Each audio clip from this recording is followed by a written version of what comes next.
100회 특집 영상입니다. 그 특집으로 뭘 준비할까 하다가 한 시청자분께서 그 제갈량 북벌을 정리해달라는 요청을 하신 게 있습니다. 오늘 손찬이 형은 100회 특집으로 제갈량의 북벌에 관해 정리를 해보도록 하겠습니다.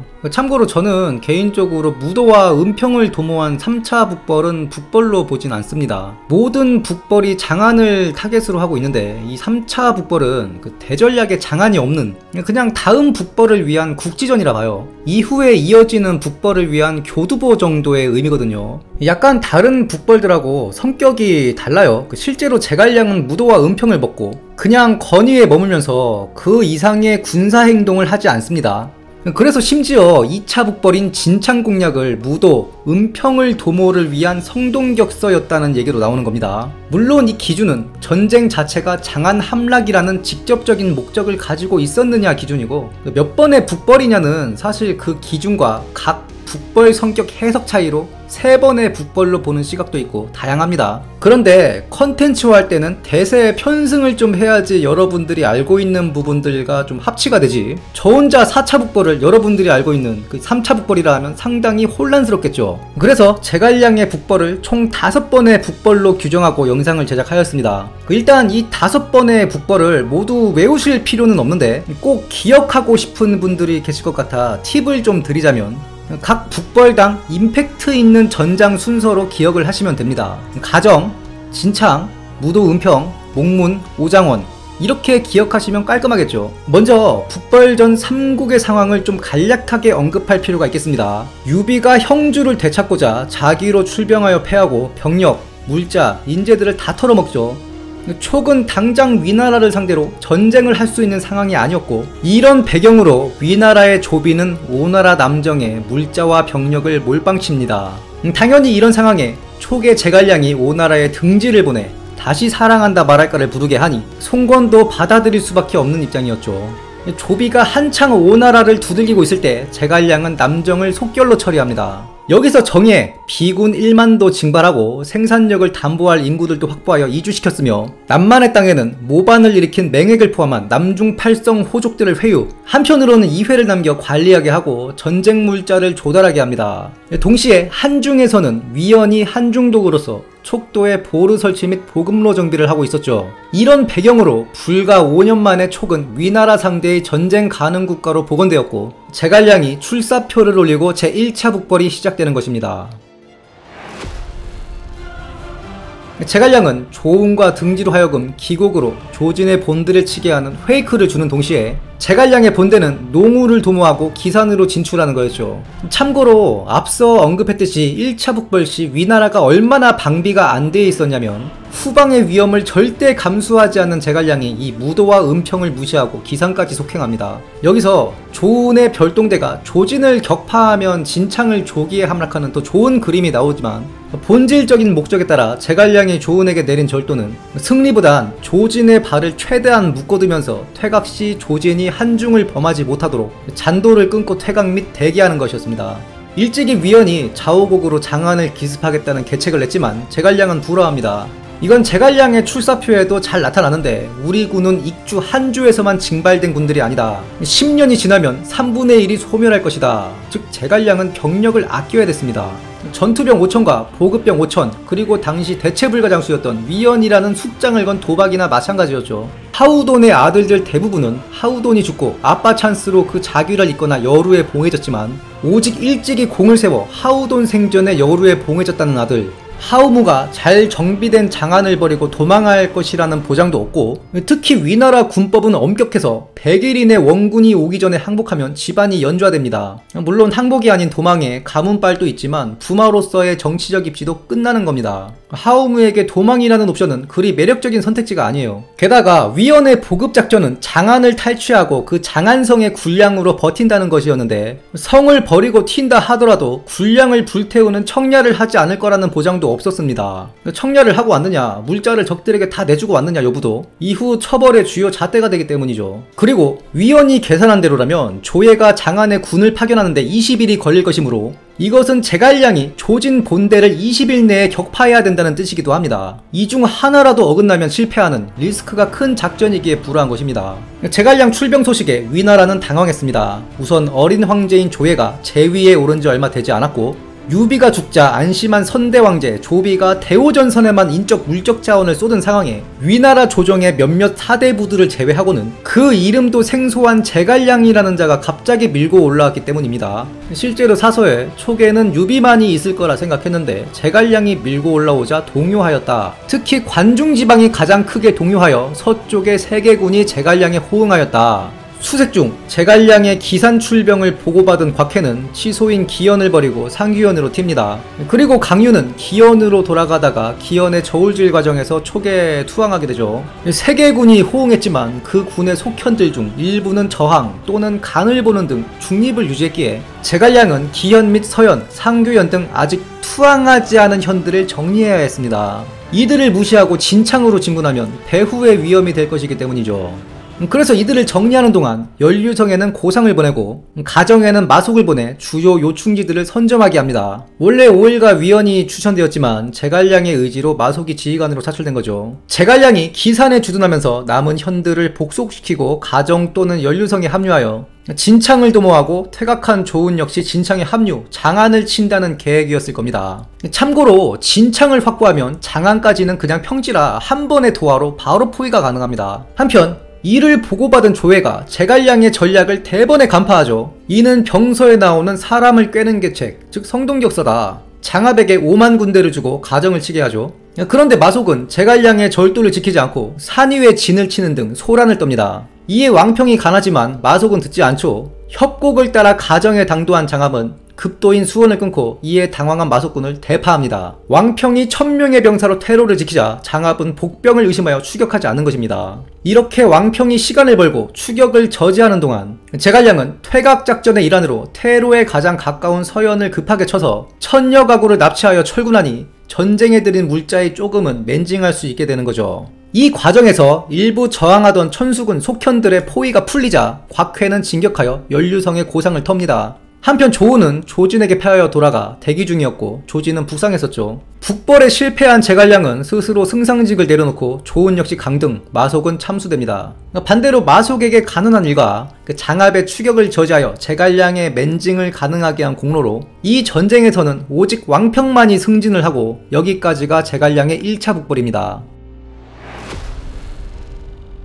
하늘은 촉에 또 한 번의 좋은 기회를 줍니다. 위나라 도독제군사 조유가 오나라를 치다가 주방에게 속아 석정에서 대패한 거죠. 이게 상당히 큰 사건인 게 이 일로 송건이 위나라 눈치를 보지 않고 제위에 오르게 됩니다. 이에 제갈량은 다이렉트로 진창을 치는데 사실 이 전략도 이미 조진이 읽은 상황이었습니다. 제갈량이 이전에 기산으로 출병하여 혼쭐 났으니 다시 온다면 진창으로 바로 올 것이다. 이미 학소를 시켜 진창성을 보수하게 한 상황이었죠. 제갈량은 진창성을 포위하고 학소에게 동양 친구까지 보내며 수차례 항복을 권유합니다. 학소가 항복하지 않자 제갈량은 온갖 공성병기로 성을 공략하는데 이에 학소는 무덤을 파서 비석의 돌과 관의 나무를 수성물자로 사용하면서까지 버티죠. 조예는 다시 한번 장압을 친히 방문해 진창의 구원군으로 파견합니다. 조예가 진창이 함락될 것을 우려하니 장압은 손가락으로 셈을 해보면서 제가 도착했을 때는 이미 제갈량은 굴량 오링으로 퇴각했을 것이다. 사실 소량의 굴량만 싣고 간 이력 그리고 제갈근에게 보낸 편지, 내가 군을 일으키면 위나라가 이쪽으로 병력을 분산할 테니 오에게도 좋은 기회가 올 것이다.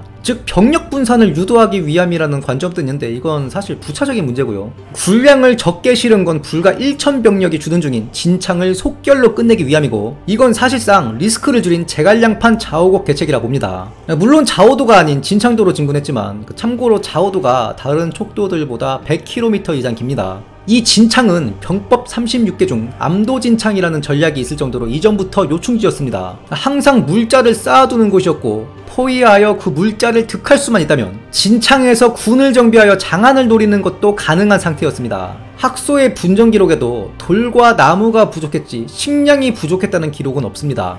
보통 군량이 부족했다면 말과 방패를 삶아 먹었다거나 군사들이 서로 잡아먹었다거나 이기고 나서 보니 군량이 열흘치밖에 안 남았다거나 이런 묘사가 분명히 있습니다. 그래서 그만큼 학소의 투항이 간절했기에 수차례 투항을 권고한 것입니다. 만약 진창을 함락한다 하더라도 학소가 군량을 모두 불태우고 전사하면 목적을 이룰 수 없기 때문이죠. 결국 학소는 불과 1000명의 병력으로 제갈량의 본대 상대로 진창성을 성공적으로 방어하고 장압의 원군 소식과 군량이 떨어진 제갈량이 한중으로 퇴각하니 여기까지가 2차 북벌입니다.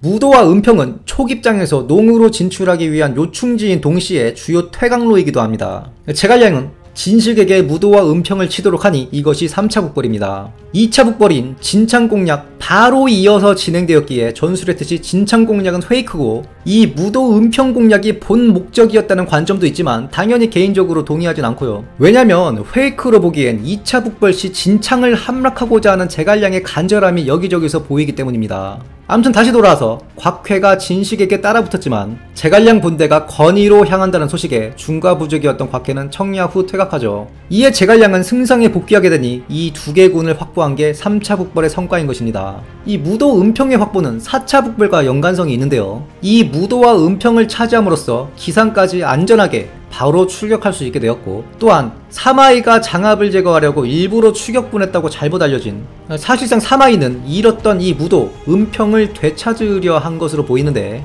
이에 대한 근거는 후술하겠습니다. 4차 북벌 전에 조진이 한번 밀고 내려오는데 진군등이 이 전쟁을 반대했어요. 조예도 하는 건 좋은데 진군의 의견도 봐라, 반대 상소를 칙서에 첨부하죠. 역시나 장마로 인해 길이 끊겨 출병했던 조진은 몇몇 국지전 후 퇴각합니다. 231년 제갈량은 천수군을 타겟으로 기산에 출병하는데 당시 위나라는 대사마 조진이 이미 사망했기에 대촉병권은 사마이가 있게 되고, 제갈량은 상규현을 공략하는데 역시 당시 흔한 전쟁과 같이 보급에 적지 않은 부분은 약탈에 의존해야 했죠. 이에 위나라 조정에서는 곧 관중에 보리 수확 시기가 오니 상규현 일대 청야를 해서 보리를 사전에 제거해 버려야 된다. 조예가 아니다, 이건 우리 거다, 보리를 확보하라 한 겁니다. 이 보리의 일부 수확량은 상규 일대의 싸움에서 촉군의 수중에 들어가긴 하는데 이렇게 약탈에 의존해야 될 정도로 제갈량의 군량 상황이 좋지 않았습니다. 한 번의 대승이 필요한데 사마이가 쉽게 싸워주지 않았죠. 이에 제갈량은 노성으로 군을 물립니다. 사마이는 이에도 싸움을 걸지 않고 존버 전략을 채택하죠. 그런데 이때는 사마이가 대촉병권을 이제 막 받고 부임한 상태였고, 반대로 그를 보좌하는 장수들은 대촉전선에서 잔뼈가 굵었는데 이들이 한판 붙자고 보채는 거죠. 사마이가 어쩔 수 없이 한번 싸우는데 패합니다. 이게 사실 사마이가 이겼냐 제갈량이 이겼냐 기록마다 달라요. 그런데 장압이 목문에서 전사한 정황을 보면 사마이가 이 노성에서 패하고 상규로 퇴각한 것으로 보입니다. 아니면 장압이 추격하다 목문에서 전사한 게 말이 안 되죠. 일단 한 번의 전투 대치 상황이었다. 제갈량의 군량 보급 상태가 좋지 않자 후방에서 보급을 담당하고 있던 이염에게 서신을 띄워 상책은 적의 퇴로를 끊는 것이고 중책은 현상유지, 하책은 퇴각이다. 이는 사실상 이염에게 네가 보급을 어떻게 하느냐에 달렸다, 무언의 압박이죠. 그런데 많은 비로 보급로 문제가 생기자 이염이 퇴각을 권유합니다. 제갈량이 퇴각하자 사마이는 장압에게 추격을 명하는데 장압이 반대하는 겁니다. 퇴각하는 적은 쫓지 말라 하였다. 그런데 사마이가 재차 명하니 추격을 위해 출병하고 제갈량의 퇴각작전이라닌 복병에 당해 목문에서 화살을 맞고 전사하는 겁니다. 소설 연의에서는 정반대로 사마이가 말리는데 장압이 쫓는 걸로 각색되죠. 다만 사마이가 장압을 제거하고 병권을 독차지하기 위해 일부러 추격을 명했느냐, 장압편에서도 언급했지만 장압은 장수 중에서도 조정과 대립하지 않고 오히려 신뢰받는 장수였고, 형주 대오전선에서 사마이와 장압이 콤비로 오군을 추격해서 재미를 본 적도 있습니다. 그리고 이때 사마이의 군량도 바닥났다는 화양국지의 기록과 달리 정사 곽회전에 의하면 곽회가 강족들을 은혜와 위엄으로 삥을 뜯어 군량이 충분했다 되어 있어요. 곽회가 옹주자사 시절부터 강족들 포섭에 상당한 공을 들였습니다. 이걸 훗날 조상이 촉을 침공하면서 강족들을 소모품으로 쓰다가 민심을 잃고, 더 나아가 나중에 진때의 독발수 기능의 난까지 야기시키는 거죠. 그러면 추격을 명한 이유가 무엇이냐, 전술했듯이 사마이는 군량도 충분했으니 3차 북벌 때 일은 무도와 은평을 되찾으려 한 것으로 보입니다. 이곳은 위나라 입장에서 제갈량이 기산으로 출병한다는 전자에 쉴드 같은 곳이에요. 제갈량이 4차 북벌에서 기산까지 눈치 보지 않고 바로 출병할 수 있었던 건 무도와 은평이 확보되어 있었기 때문이에요. 무도와 은평을 되찾는다면 제갈량이 출병 시 3차 북벌 때와 같이 청야를 하고 퇴각 한 턴을 버는 겁니다. 그런데 장압이 무너지면서 연이은 무리한 추격을 하지 않은 거라 보여집니다. 막상 제갈량이 퇴각하고 오니 이엄이 딴소리를 합니다. 보급이 잘 이루어지고 있는데 퇴각한 연유가 무엇이냐. 이에 제갈량이 대노하여 대신들을 모아 이엄과의 대화 기록을 다 까서 공론화하고 이엄을 탄핵한다는 탄 이평표와 제갈량이 상서대에 공문을 올린다는 양공문 상상서를 쓰고, 특히 양 공문 상상서에는 22인의 중신들이 찬성을 표하죠. 이 둘은 제가 커뮤니티에 별도로 의역하여 올려놨으니 관심 있으신 분들은 찾아보셔도 좋습니다. 여기까지가 제갈량의 4차 국벌이고, 제갈량은 234년 장안 서쪽 위수를 향해 출병합니다. 기곡도는 포곡에서 포야도로 달리는데, 참고로 진창도와 이 포야도가 길이 잘 닦여 있습니다. 그 다음 험한 게 나중에 조상이 밀고 내려오는 당락도, 제일 험한 게 자오도죠. 사실 이 마지막 북벌이 융중대에 가장 근접한, 거의 융중대를 실현한 북벌이었어요. 물론 형주를 오나라가 가지고 있었기 때문에 전체로 보면 오나라 주도의 북벌입니다. 당시 조예도 오나라 쪽에 친정을 하는 등 신경을 더 많이 썼고, 초기에 제갈량이 위수로 진출하고 5회 육송과 제갈근이 형주에서 북진, 그리고 송건은 강동에서 북진하는 세방향 다굴이었죠. 사마이는 제갈량이 위수를 넘어 무공의 진을 치면 우리가 위태할 것이고 오장원의 진을 치면 우리는 안전할 것이다 말하는데, 이건 사실 왈가왈부할 가치가 없죠. 군사작전에서 도하작전은 상당히 위험한 작전 중 하나입니다. 도하전에 영체를 꾸리지 않고 바로 도하를 한다는 건 사실 말이 안 되는 겁니다. 서왕의 포판진 도하도 조조의 대군이 진영을 꾸린 상태에서 불과 4000기로 신속하게 도하를 한 거예요. 이때도 마초가 나루터를 지키지 않았기 때문에 가능했던 것이고, 사마이는 무공현에 병력을 배치하여 적의 도하를 계산해 놓고 있었죠. 그리고 위수는 도하가 부담스러운 강인데다가 기록을 보면 수위가 불어난 상태였습니다. 성공적으로 도하를 한다 해도 진영도 꾸리기 전에 강을 넘자마자 기습을 받을 것이며, 어찌저찌 본대의 군영을 꾸린다 해도 배수진이나 마찬가지죠. 그리고 장안을 포위한다는 가정하에 오장원을 거점으로 양수를 점령하고 가는 게 경제적이고, 실제로 제갈량은 이대로 전략을 짰습니다. 즉 사마이는 이를 이미 알고 있으면서도 사기 진작 차원에서 그리 말했을 것이다. 오장원의 진을 친 제갈량은 동시다발 도하작전을 계획합니다. 한쪽은 위수의 한 줄기를 넘어 대군이 도하할 거점을 확보하는 것이고, 다른 한쪽은 위수를 건너 북원을 쳐 관중의 서쪽과 동쪽을 차단시키는 것이었는데, 이걸 곽회가 다 간파해버립니다. 제갈량은 북원을 칠 것이다. 이에 사마이가 옳다 여기고 북원으로 곽회를 보내니 역시나 촉군이 북원을 기습하였고 곽회가 이를 막아내죠. 그러자 제갈량이 재차 북원 등 서쪽을 노리는 척하는데, 이에 위나라 장수들이 서쪽에 병력을 지원해야 한다. 그런데 곽회가 아니다, 이거 성동격사다. 서쪽으로 시선을 돌려놓고 은근슬쩍 위수 물줄기를 도하여 양수를 취할 심산일 것이다. 역시나 제갈량은 양수를 노렸고 곽회의 선견지명에 막혔습니다. 이에 전쟁이 장기전으로 돌입하는데 사마이가 싸워주지 않는 거죠. 4차 북벌 때와 같이 제장들의 불만이 쌓여갑니다. 이에 사마이가 조예한테 출병의 허락을 구하러 조정에 사람을 보내는 거죠. 사실 이 시대에 조예만한 명군이 없죠. 신비한테 사지절에 부월까지 들려주고 출병을 금하는 군령을 내립니다. 이 소식을 들은 강유가 제갈량한테 사마이가 싸우려 했는데 신비가 절까지 가지고 왔으니 못 싸울 듯 합니다. 이에 제갈량이 아이고 이 답답한 사람아, 판세를 좀 정확하게 봐라. 이렇게 멀리서 싸우고 있는 지휘관이 황제한테 출병을 허락받는 게 말이 되냐. 저건 군영 내 호전적인 장수들에게 보여주기식 쇼인 거다. 사마이가 싸워서 나를 이길 수 있을 것 같으면 저 멀리 허락을 구하려 하겠냐. 실제로 조예가 신비한테 절의 부월까지 들려주면서 출병을 금지한 건 사마이의 의도를 읽고 함부로 출병하려는 자는 신비한테 목 베일 거라는 뜻입니다. 한편 위호전선에서는 송공과 만총이 대치하고 있었는데, 이전에 석정에서의 대패도 있고 위나라의 입장에서는 대호전선이 취약했습니다. 이에 만총이 휴가자들을 불러들이고 조예가 정예 병력을 차출하여 보냅니다. 만총이 신성의 병력을 일부 빼서 적들을 수춘으로 유인하겠다. 조예가 불어하죠. 내가 친정할 테니 경거망동하지 말고 대기 타라. 광무제와 조조의 사례를 들어서 자신이 친정하면 송건은 퇴각할 것이다. 조예의 친정은 제갈량의 계산에도 없었을 것입니다. 조예는 이미 제갈량과 송건이 어떤 생각으로 동시에 밀고 왔는지 알고 있었던 거죠. 조예가 출병한다는 소식을 듣자 송건은 예상대로 퇴각하고, 형주의 제갈근도 이 소식을 듣자 발을 동동 구르는 거죠. 육손한테 서신을 써서 우리 어떻게 해야 되느냐. 육손이 장수들에게 그냥 태연하게 바둑이나 두면서 놀고 있어라 합니다. 이에 제갈근이 아니 지금 이럴 때냐. 육손이 답하죠. 이때 뒤를 보이면 크게 털린다. 이게 퇴각 작전임을 눈치챈 제갈근은 자신의 부대에 같은 명을 내리고 육손은 양양을 치는 척 하다가 적들이 군사를 물릴 때 뒤도 안 보고 주랭랑 퇴각 작전을 성공적으로 실행합니다. 위나라에서는 조예한테 이제 사마이를 도우러 가시지요. 조예가 그럴 필요 없다. 송건이 퇴각한 이상 제갈량은 힘을 못 쓸 거다. 다시 위촉 전선으로 돌아오면 제갈량은 오장원에서 둔전을 하며 대치를 하다가 송건의 퇴각 소식을 듣고 그동안의 과로 그리고 막심한 스트레스로 병사합니다. 제갈량은 죽기 전에 양이, 강류 등에게 퇴각 작전을 일러주고 이 퇴각 작전에서 위원이 어찌 한 사람이 죽었다고 이걸 그만두느냐 하며 단독 행동을 하다가 왕평한테 패하고 마대한테 목이 베이죠. 이렇게 5차례에 이은 제갈량의 북벌이 마무리되는 겁니다.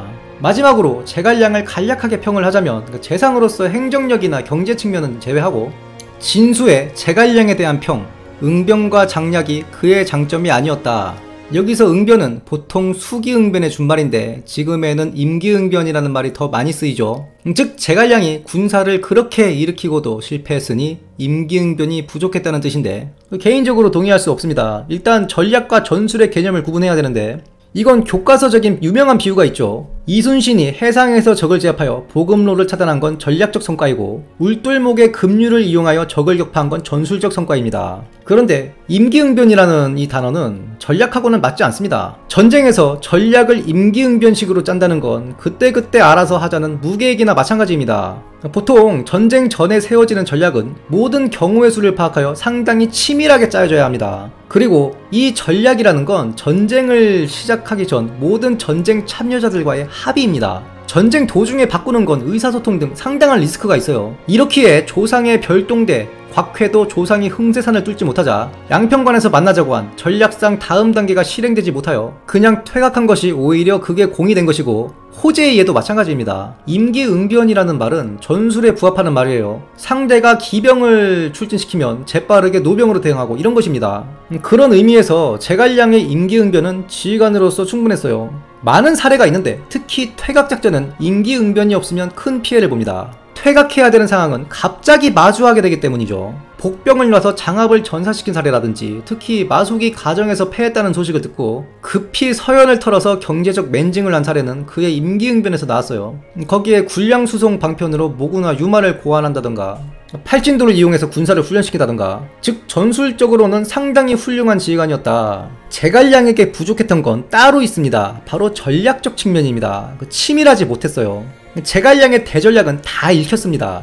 기곡에 페이크를 주고 농우를 점하여 동진한다는 성동격서 조예한테 읽혔죠. 그 다음 이어지는 진창공략 조진한테 읽혔죠. 부건선점 곽회한테 읽혔죠. 성동격서 후 양수점령 이것도 곽회한테 읽혔죠. 조예가 친정하여 송건을 퇴각시키면 제갈량은 동력을 잃을 것이다. 이것도 읽혔죠. 그냥 중요한 대전략은 대부분 다 읽혔습니다. 물론 제갈량이 변명할 거리는 있어요. 그 전략에 있어서의 자유도가 크지 않았습니다. 관우와 유비가 인력과 물자를 연달아 털어먹은 상황에서 인력과 물자를 걸고 고배율 전략에 베팅할 수 없었다. 그저 그의 장기인 전술에만 의존할 수밖에 없었던 겁니다. 그럼에도 역설적으로 제갈량의 이 5번의 북벌이 현대인들에게 그 어느 전투들보다 회자되는 이유는 양국의 극복할 수 없는 생산력 차이 속에서 발버둥 치다가 결국 실패했기 때문이 아닌가 생각하면서 영상을 마칩니다. 영상이 유익하셨다면 구독, 좋아요, 알림 설정 부탁드리며 다음 시간에도 풍성한 내용으로 찾아뵙겠습니다.